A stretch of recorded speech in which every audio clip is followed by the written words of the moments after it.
This week on Days of Our Pirates. The Pirates, after coming back to 500 with an 8-8 record and winning the series against the Chicago Cubs, have dropped 4 games in a row, one of them yesterday against the San Diego Padres. And let me tell you, the Pirates looked good in the first inning, and after that proceeded to do absolutely nothing aside from scoring one single run the rest of the way. The Pirates were defeated, final score of 7-3 that game.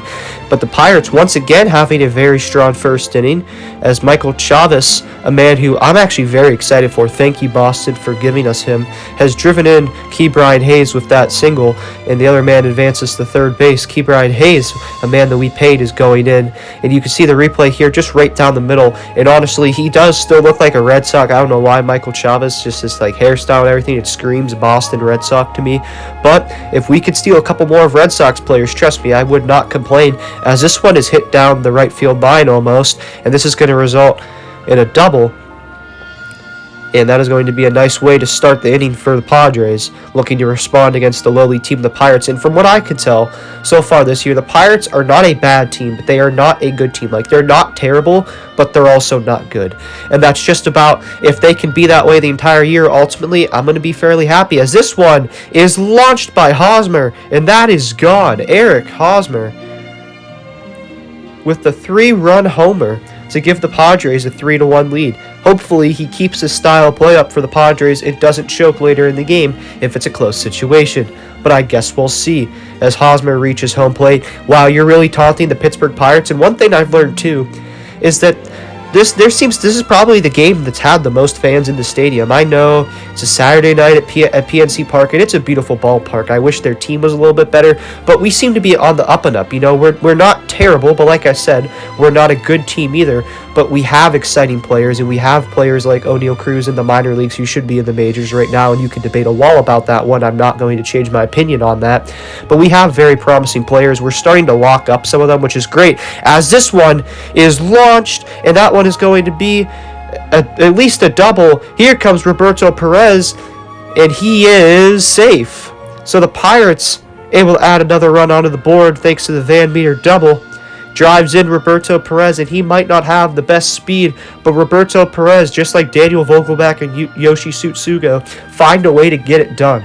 Here's Brian Reynolds. He shaved his mustache. It's starting to come back now. And this one's hit, and this one's going to go right to the shortstop. And can they go for the double play? Oh, he is safe. And that's going to drive in another run for the Pirates. They tie it up 3-3. I like the fight that this team sometimes shows. They show it most of the time. Other times, like yesterday or whenever they get blown out 21-0. Like I said, the growing pains are still there. But I do think this team is slowly improving overall. And there is something to be excited about. As this one, oh my goodness. Wow, what a catch by Jake Marisnick. And you could definitely tell that one didn't feel too good, but he sacrificed his body for the play. What a great catch. Him and Ben Gamble have made some amazing plays in the outfield this year, and Ben Gamble last year. I have to give them that, as this one is hit.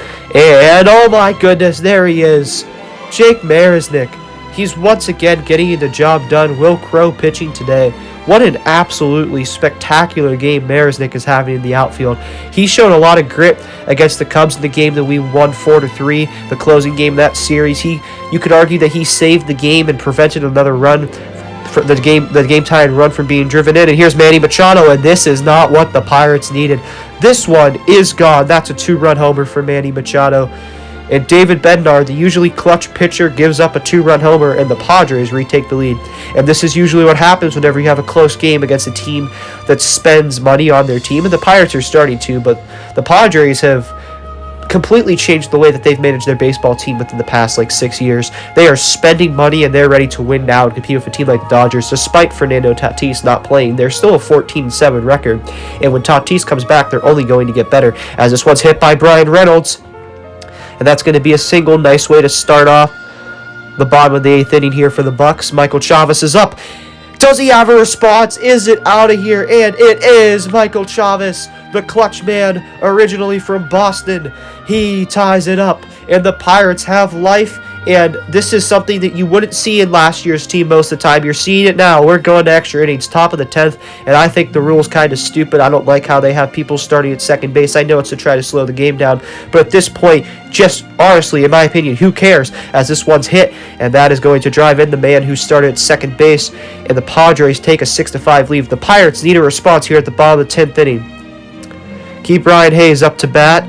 And like I said, you already have a man on second as this one's hit, and it gets past him. And that is going to be a single, and it's going to drive in Marisnick. And the Pirates are able to tie this game up. So worst case scenario, they can get it to extra innings. But here comes the clutch man, Brian Reynolds. His mustache is growing back, and you better believe we paid him finally. As this one, it's off the glove. It's off the glove. It's a fair ball, and they're trying to catch him. Will Key Brian Hayes get there? The other man that we paid. Hayes to the plate. And he's called out, but that was a very, very close call. And the Pirates used a challenge earlier, but because it's extra innings, they have another challenge. This play is going to be reviewed, and it looks like Hayes got his hand in. The last time this happened was when Starling Marte did it about 7 years ago against the Cardinals. He is called safe. It's overturned, and for the first time this season, the Pirates get a walk-off W, and the losing streak will end at 4. And the Pirates, what a great game. What a fun game to watch overall. But the Pittsburgh Pirates, they may not be a great team, and they're great at times. So they may not be a great team. They may not be a good team. But for once, I can confidently say that they are not bad. And just like some optimism still being here despite a losing record in a season that's still going to be not good in terms of the MLB standards. Because, I mean, come on. Like, let's just say we were to go 75-87, right? I'd be happy with that. But if most MLB teams outside the Pirates would be absolutely, they think that's terrible. So the standard isn't as high, but as long as we keep improving, I'm liking what I see from this Pirates team right now. So are the days of our Pirates.